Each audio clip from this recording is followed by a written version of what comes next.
Seja bem-vindo em mais um dia, mais 3 capítulos da Bíblia. Nós estamos avançando, já estamos quase terminando o livro de 1 Reis. Hoje, capítulo 16, capítulo 17 e capítulo 18 de 1 Reis. Capítulo 16, nós seguimos agora com o relato de vários reis agora de Israel. E como esses reis vão andar contra o caminho do Senhor, vão andar em desobediência. O capítulo 15 termina no verso 33, falando do rei Baasa. Vai dizer assim: no 3º ano do reinado de Asa, rei de Judá, Baasa, filho de Aias, tornou-se rei de todo Israel e Tisa, e reinou 24 anos. Se tornou rei de todo Israel. Ele está falando das 10 tribos do norte. Aí o verso 34. Fez o que o Senhor reprovava, andando nos caminhos de Jeroboão e nos pecados que ele tinha levado Israel a cometer. Nós vamos entrar agora no reinado desse rei, do reino do norte, Baasa. O que eu quero te chamar a atenção? Você vai perceber que é um ciclo de pecado. E a Bíblia sempre vai lembrar que quem introduziu esse pecado foi Jeroboão. E não se levantou nenhum rei, nenhum homem para quebrar esse ciclo de morte, esse ciclo de idolatria. Isso me ensina muito, porque no Reino do Sul, e nós vamos ver vários exemplos, reis trilharam o caminho errado, mas se levanta um outro rei, e ele decide trilhar um caminho correto. Então eu não tenho que repetir as histórias do meu pai. Foi uma história de pecado, uma história de morte, porque talvez não conhecia a palavra de Deus. Eu tenho esse direito de escolher um caminho novo, um caminho de vida e não um caminho de morte. O capítulo 16 é a narração do reinado de Baasa, que vai seguir pelo seu filho Elã, depois por Zirim e depois por Oni. E é muito interessante que você vê um ciclo de morte aqui. Então vai ter, Ziri, um de seus oficiais, vai assassinar Elá e assume o trono, mas seu reinado é curto durante apenas 7 dias, sendo substituído por Orim após um breve conflito pelo poder. Então você vê no Reino do Norte uma briga contínua para quem vai assumir o trono. É uma sequência de morte. É muito mais do que um desejo de poder. O que nós estamos vendo aqui? É um caminho de idolatria, um caminho longe do Senhor, que só vai gerar consequências de morte. Orim, ele é o rei que vai estabelecer a capital em Samaria, e seu reinado é seguido pelo seu filho Acabe. Então, aqui tem uma informação muito importante. É no reinado de Orim, nas 10 tribos do norte, o reino de Israel, que a capital da Samaria é estabelecida. E aí você vai perceber que aqui já começa a capital da Samaria, capital do reino do norte, Jerusalém, capital do reino do sul de Judá. Então, esse conflito entre samaritanos e judeus, ele já vai começar aqui.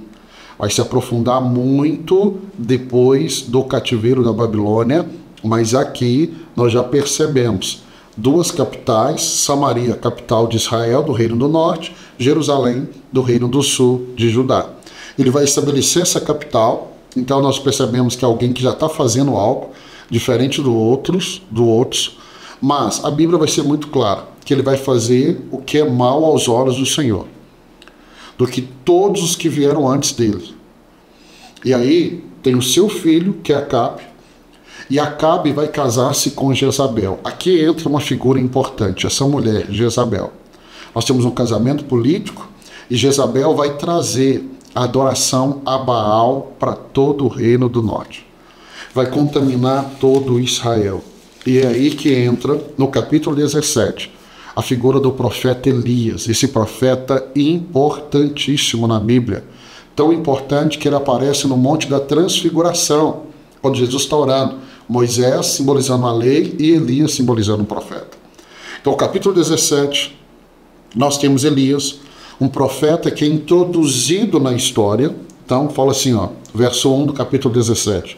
Ora, Elias de Tisbe, em Gileade, disse a Acabe: juro pelo nome do Senhor, o Deus de Israel, quem sirvo, que não cairá orvalho nem chuva nos anos seguintes, exceto mediante a minha palavra.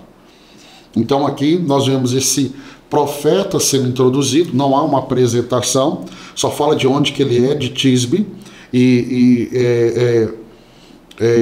o Tesbita é uma expressão que fala da cidade de onde ele é, que era em Gileade, mas a Bíblia não fala muito dele, ele surge no cenário, e já surge liberando uma palavra, uma profecia que não choveria sobre Israel, e durante 3 anos e meio não vai haver chuva, por mais 3 anos não houve chuva. Lá no livro de Tiago, meu irmão de Jesus, na sua carta vai dizer que Elias era homem como eu e você, sujeito às mesmas falhas, mas ele orou, e orou com fé, e Deus ouviu a sua oração e não houve chuva. Então esse homem é introduzido nessa história, ele vai ser alimentado pelos corvos em um riacho onde Deus vai escondê-lo de forma sobrenatural, depois é levado à cidade de Serepta, onde ele vai ser alimentado por uma viúva, onde vai haver essa multiplicação do azeite, da farinha dessa viúva. Então nós vamos ver este profeta já sendo preparado para o capítulo 18.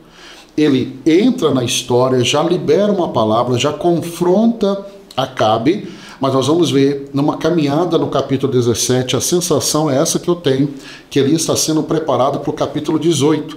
O capítulo 18 ele é importantíssimo. Por quê?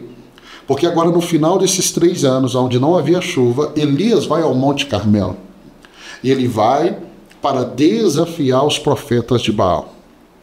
E aqui no verso de número 21, diz assim, verso de número 21, olha o que ele vai dizer, verso 21, Elias dirigiu-se ao povo e disse: até quando vocês vão oscilar para um lado ou para o outro? Tem uma outra tradução que diz assim: até quando vocês vão cochear em 2 pensamentos? Ele diz assim: se o Senhor é Deus, siga-no, mas se Baal é Deus, siga-no. O povo, porém, nada respondeu. Para mim, esse verso é o verso chave do capítulo 18. Porque Elias confronta o povo dizendo assim: se vocês creem que Deus é Deus, então sirva a Deus de todo o coração. Se é Baal, então serve a Baal. E aí ele vai fazer esse grande desafio aos profetas de Baal. Ele vai dar a oportunidade que os profetas de Baal comecem primeiro orando, clamando. E ele vai dizer: o Deus que responder com fogo, este é o Deus verdadeiro. Quem já leu o capítulo, ou quem conhece essa história, vai lembrar que depois dos profetas de Baal, Elias vai restaurar o altar, Elias vai molhar o altar, e Elias vai orar, e Deus vai responder com fogo. E Elias vai matar a espada os profetas de Baal. E aí nós temos um momento final do capítulo 18, onde Elias vai orar e Deus vai enviar chuva, depois de um período grande de seca. Então nós vemos esse profeta aparecendo no cenário bíblico, orando e Deus fechando os céus, sendo alimentado por corvos, multiplicando ali a farinha da viúva, orando pelo filho da viúva e ressuscitando. Então um profeta que já começa a sua história debaixo de grande poder. Ele ora e Deus responde com fogo. O capítulo 18, ele termina, e o capítulo 18 eu quero terminar te deixando essa importante pensamentos, né? A decisão pessoal de servir a Deus, ela tem que ser uma escolha, irmãos, que eu e você vamos ter que tomar. Elias está chamando o povo para essa decisão. Ele está dizendo: se Deus é Deus, sirva; se é Baal, sirva. Ninguém pode tomar essa decisão por você. Elias não podia tomar essa decisão pelo povo. Elias vai confrontar o povo, Elias vai colocar diante do povo essa pergunta: ei, vocês precisam decidir. A Bíblia diz que o povo fica calado. Mas quando o povo vê o sinal, Deus respondendo com fogo, todo o povo em uma só voz vai dizer: só o Senhor é Deus. Essa decisão, ela é pessoal.